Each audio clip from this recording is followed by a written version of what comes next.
गजाननं भूतगणादिसेवितं कपित्थजम्बुफलचारुभक्षणं उमासुतं शोकविनाशकारकं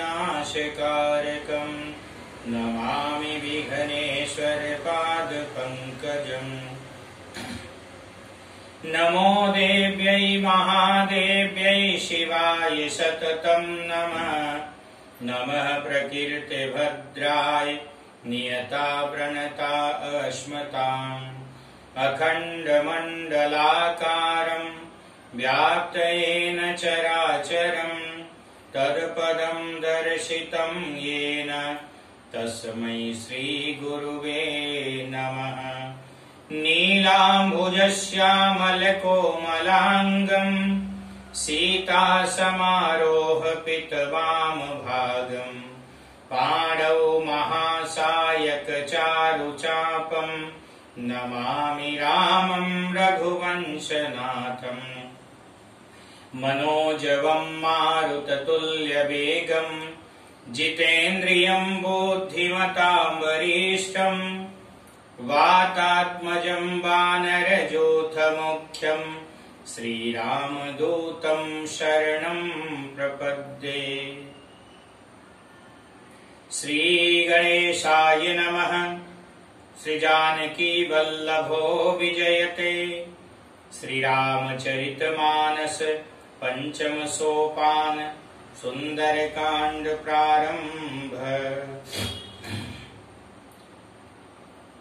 शान्तं शाश्वतप्रमेयमनघं निर्वाण शान्तिप्रदं ब्रह्मा शम्भुफणीन्द्र सेव्यमनिशं वेदान्तवेद्यं विभुं रामाख्यं जगदीश्वरं सुरगुरुं मायामनुष्यं हरिं वन्देऽहं करुणाकरं रघुवरं भूपालचूडामणिम्।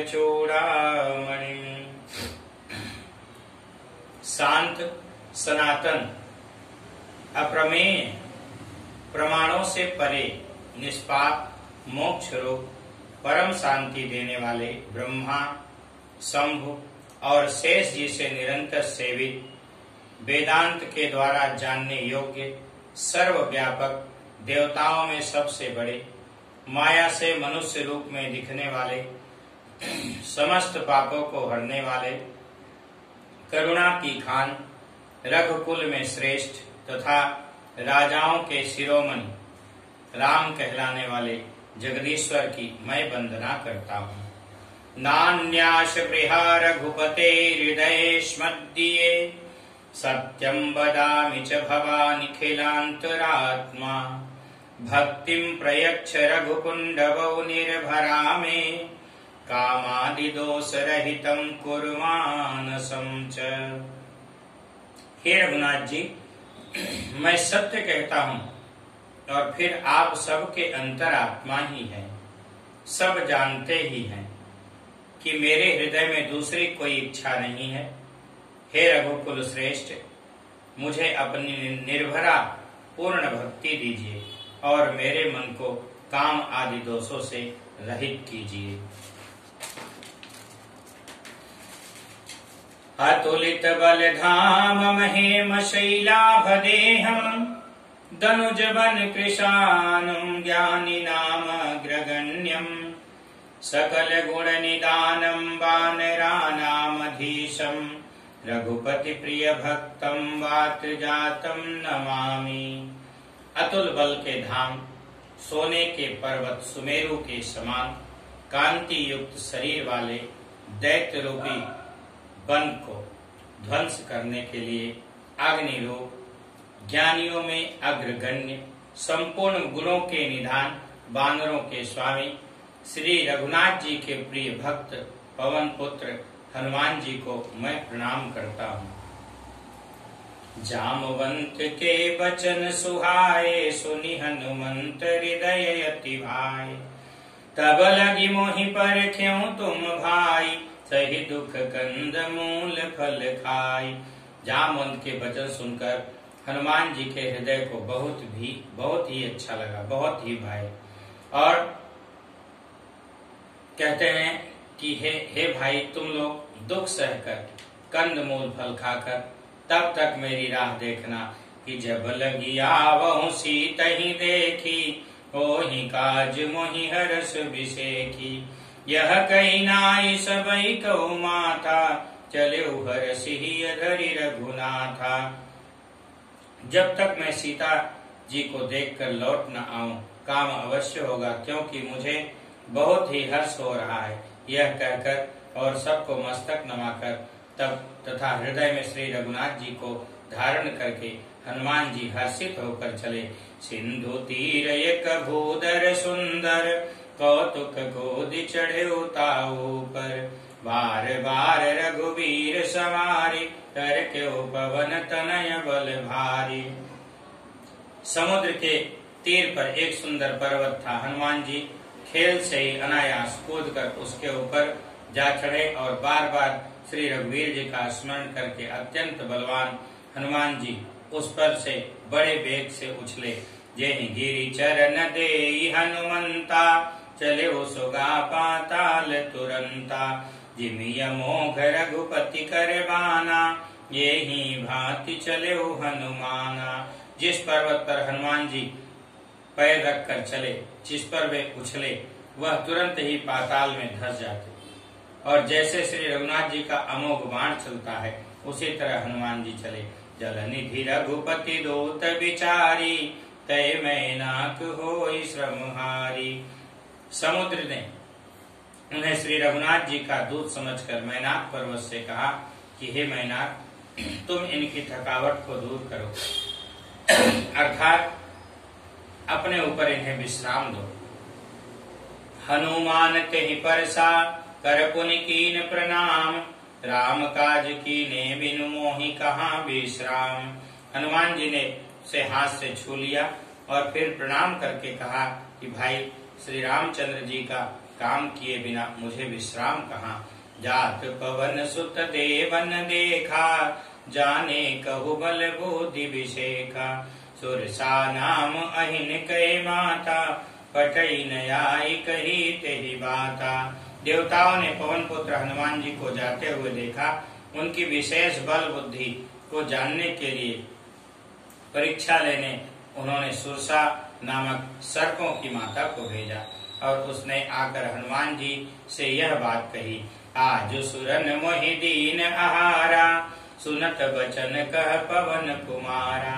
राम काज करि फिरि मैं आवऊं, सीता कही सुधि प्रभु सुनाऊं। आज देवताओं ने मुझे भोजन दिया है। यह वचन सुनकर पवन कुमार हनुमान जी ने कहा कि श्री राम जी का कार्य करके मैं लौट आऊं और सीता जी की खबर प्रभु को सुना दूं। तब तब बदन बैठी हूँ आई, सत्य कहूँ मोहि जान दे माई। कवने हो जतन दे नहीं जाना, दृष्टिन मोहि कहेउ हनुमाना। तब मैं आकर तुम्हारे मुंह में घुस जाऊंगा, तुम मुझे खा लेना। हे माता, मैं सत्य कहता हूँ, अभी मुझे जाने दे। जब किसी भी उपाय से उसने जाने नहीं दिया, तब हनुमान जी ने कहा तो फिर मुझे खा ले। जो जन भरिते ही बदन पसारा, कपितनु कीन दुगुन विस्तारा। सोरह जो जन मुख ते ही ठयऊ, तुरत पवन सुत 32 भयऊ। उसने जोजन भर का 4 कोस का मुख फैलाया। तब हनुमान जी ने अपने शरीर को उससे दूना बढ़ा लिया और उसने 16 योजन का मुख किया। हनुमान जी ने तुरंत 32 योजन का हो गए। और जस जस सुरसा बदन बढ़ावा, तासु दून कपि रूप दिखावा। सत जोजन तेहि आनन कीना, अति लघु रूप पवन सुत लीना। जैसे जैसे सुरसा मुख का विस्तार बढ़ाती थी, हनुमान जी उसका दूना रूप दिखलाते थे। उसने 100 योजन 400 कोस का मुख किया। तब हनुमान जी ने बहुत ही छोटा सा रूप धारण कर लिया। बदन पैठी पुनि बाहिर आवा, मांगा विदाता ही सिरुनावा। मोहि सुरन जेहि लागी पठावा, बुद्धि बल मरम तोर मैं पावा। और वे उसके मुख में घुसकर तुरंत फिर बाहर निकल आए और उसे सिर नवाकर विदा मांगने लगे। उनसे उसने कहा कि मैं तुम्हारे बुद्धि बल का भेद पा लिया, और जिसके लिए देवताओं ने मुझे भेजा था। राम काज सब करियहूं, तुम बल बुद्धि निदान, आशीष देई गई सो हरसि चले हनुमान। तुम रामचंद्र जी का सब कार्य करोगे, क्योंकि तुम बल बुद्धि के भंडार हो। यह आशीर्वाद देकर वह चली गई। तब हनुमान जी हर्षित होकर चले। निशिचर एक सिंधु महु रहई, करि माया नभ के खग गहई। जीव जंतु जे गगन उड़ाई, जल बिलो की तिनकै परिछाई। समुद्र में एक राक्षसी रहती थी। वह माया करके आकाश में उड़ते हुए पक्षियों को पकड़ लेती थी, और आकाश में जो जीव जंतु उड़ा करते थे वह जल में उनकी परछाई देखकर कहई छासक सोन उड़ाई, यही विधि सदा गगन चर खाई। सोई छल हनुमान कह कीना, तासु कपटि कपितुर तहि चीना। उस परछाई को पकड़ लेती थी, और जिससे वह उड़ नहीं पाते थे और जल में गिर पड़ते थे, और इस प्रकार वह सदा आकाश में उड़ने वाले जीवों को खाया करती थी। और उसने वही छल हनुमान जी से किया। हनुमान जी ने तुरंत उसका कपट पहचान लिया। ताहि मारी मारुत सुत वीरा, पारिधि पार गयौ मति धीरा। तहाँ जाई देखी बन शोभा, गुंजत चंचरीक मधुलोभा। पवन पुत्र ढेर बुद्धि वीर श्री हनुमान जी उसको मारकर समुद्र के पार गए। वहां जाकर उन्होंने वन की शोभा देखी, और मधु पुष्प रस के लोभ और भौरे गुंजार कर रहे हैं। नाना तरु फल फूल सुहाए, खग मृग वृंद देखी मन भाए। शैल विशाल देखी एक आगे, तापर धाई चढ़ो भय त्यागे। अनेकों प्रकार के वृक्ष फल फूल से सुशोभित, पक्षी और पशुओं के समूह को देखकर तो वे मन बहुत ही प्रसन्न हुए। सामने एक विशाल पर्वत देखकर हनुमान जी भय त्याग कर उस पर दौड़कर जा चढ़े। उमान कछु कपि कहे अधिकाई, प्रभु प्रताप जो कालई खाई। गिरि पर चढ़ी लंका तेहि देखी, कहीं न जाई अति दुर्ग विषेखी। अति उतंग जल निधि चहुपासा, कनक कोट कर परम प्रकाशा। शिव जी कहते हैं कि हे उमा, इसमें बानर हनुमान जी की कुछ बड़ाई नहीं। यह प्रभु का प्रताप है जो काल को भी खा जाता है।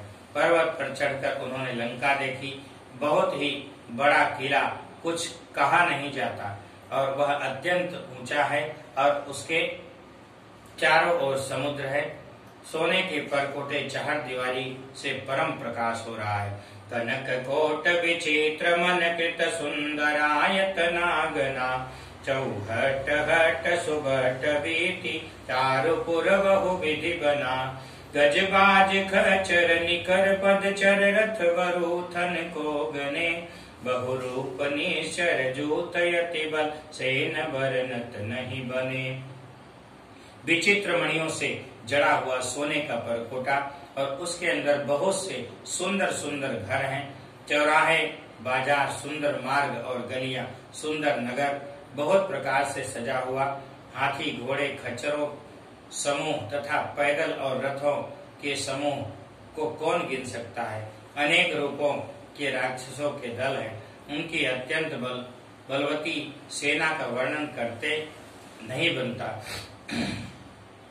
वन बाग उपवन वाटिका, सरकोप वापी सो वहीं। नर नाग सुर गंधर्व कन्या, रूप मुनि मन मोहनी। बहुमाल देह विशाल सैन, समान यति बल गरजहीं। नाना अखारे बिरहि बहुविध, एक एक न तरजहीं। वन बाग उपवन बगीचे, फुलवाड़ी, तालाब, कुएं और बावलियां सुशोभित हो रहे। मनुष्य, नाग, देवता और गंधर्वों की कन्याएं अपने सौंदर्य से मुनियों के भी मनों को मोह लेती है। और कहीं पर्वत के समान विशाल शरीर वाले बड़े बड़े ही बलवान मल पहलवान गरज रहे हैं, और अनेकों अखाड़ों में बहुत प्रकार से भिड़ते हुए एक दूसरे को ललकारते हैं। करी जतन भट कोटि न बिकट तन, नगर चहु दिशि रक्षहि, कहु महिष मानुष धेनु कर, कल निशाचर भक्षहि। यही लागी तुलसीदास इनकी, कथा कछु एक है कहीं, रघुवीर सर तीरथ शरीर, त्यागी गति पई है सही। भयंकर शरीर वाले करोड़ों योद्धा यत्न करके बड़ी सावधानी से नगर की चारों दिशाओं में सब ओर से रखवाली करते, और कहीं दुष्ट राक्षस भैंसों, मनुष्यों, गायों, गधों और बकरों को खा रहे हैं। तुलसीदास जी ने इससे कथा के इसलिए थोड़े सी कुछ कही, क्योंकि निश्चय ही रामचंद्र जी के बाण रूपी तीर्थ में शरीर को त्याग कर ये परम गति पावेंगे। पुर रखवारे देखी बहु, कपि मन कीन्ह विचार, अति लघु रूप धरऊ निशि, नगर करऊं पैसार। नगर के बहुसंख्यक रखवालों को देखकर हनुमान जी ने मन में विचार किया कि अत्यंत छोटा सा रूप धरूं और रात के समय नगर में प्रवेश करूं। मशक समान रूप कपिधारी, लंकई चली सुमिर नरहरि, नाम लंकिनी एक निश्चरी, सो कह चल सिमोहि निंदरी। हनुमान जी ने मच्छर के समान छोटा सा रूप धारण कर नर रूप से लीला करने वाले भगवान श्री रामचंद्र जी का स्मरण करके लंका को चल। लंका के द्वार पर लंकिनी नाम की एक राक्षसी रहती थी। वह बोली कि मेरा निरादर करके तुम बिना मुझसे पूछे कहाँ चला जा रहा है। जाने नहीं मरम सट मोरा, मोर आहार जहाँ लगी चोरा, मुठी का एक महाकपिहानी, रुधिर बमद जननी धन मानी। रे मूर्ख, तूने मेरा भेद नहीं जाना। जहाँ तक जितने और चोर हैं वे सब मेरे आहार हैं। महाकपि हनुमान जी ने उसे एक घूंसा मारा और जिससे वह खून की उल्टी करते हुए पृथ्वी पर लुढ़क गई। पुनि संभारी उठी सोलंका, जोरी पानी कर विनय सशंका, जब रावण ब्रह्म वर दीना, चलत बिरंची कहा मोहि छीना। वह लंकिनी फिर अपने को संभाल कर उठी और डर के मारे हाथ जोड़कर विनती करने लगी। वह बोली, रावण को जब ब्रह्मा जी ने वर दिया था तब चलते समय उन्होंने मुझे राक्षसों के विनाश का यह पहचान बता दी थी। विकल हो सितय कपि के मारे, तब जाने सुनिश्चर संघारे, तात मोर अति पुण्य बहुता, देखो नयन राम कर दूता। कहा कि जब तू बंदर के मारने से व्याकुल हो जाए तब तू राक्षसों का संहार हुआ जान लेना। हे तात, मेरे बड़े पुण्य हैं जो मैं श्री रामचंद्र जी के दूत आपको नेत्रों से देख पाई।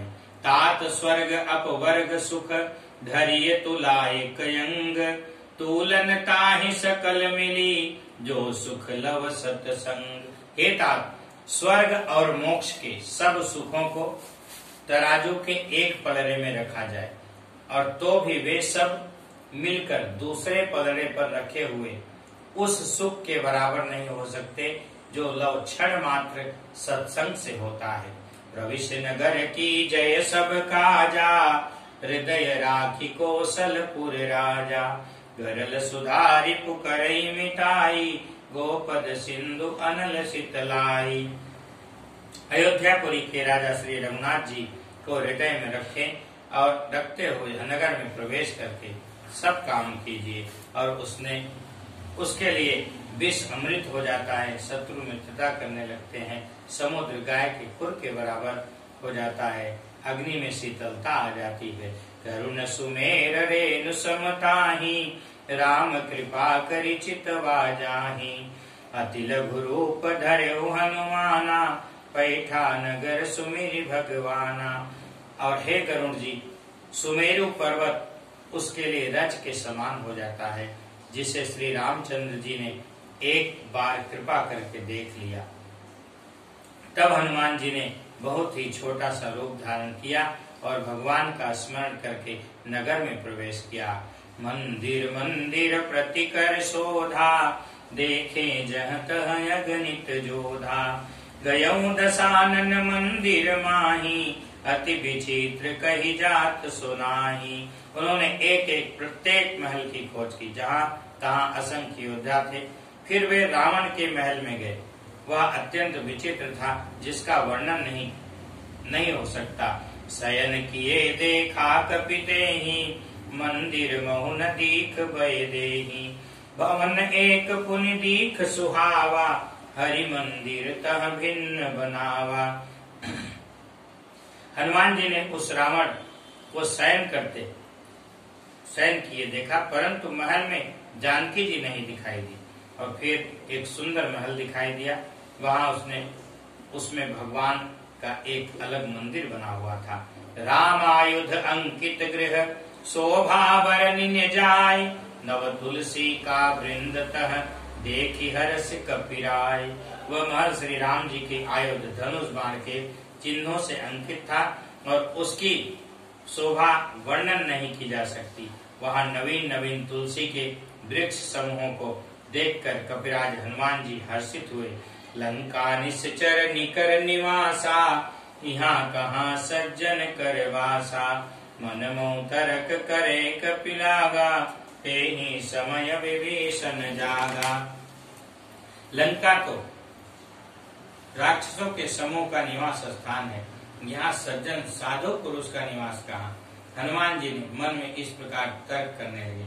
उसी समय विभीषण जी जागे। राम राम तेहि सुमिरन कीन्हा, हृदय हर्ष कपि सज्जन चीन्हा। यही सन हट करी हम पहचानी, साधु ते होई न कारज हानि। उन्होंने विभीषण जी ने राम नाम का स्मरण उच्चारण किया। हनुमान जी ने उन्हें सज्जन जाना और हृदय में हर्षित हुए। हनुमान जी ने विचार किया कि इनसे हट करके अपनी ओर से ही परिचय करूंगा, क्योंकि साधु से कार्य की हानि नहीं होती, प्रत्युत लाभ ही होता है। विप्र रूप धरि बचन सुनाए, सुनत विभीषण उठित आए। करि प्रणाम पूछी कुशलाई, विप्र कहूं निज कथा बुझाई। ब्राह्मण का रूप धरकर हनुमान जी ने उन्हें वचन सुनाए, पुकारा। सुनते ही विभीषण जी उठकर वहां आए, प्रणाम करके कुशल पूछी और कहा कि हे ब्राह्मण देव, अपनी कथा समझा कर कहिए कि तुम हरिदास नमः कोई, मोरे हृदय प्रीति अति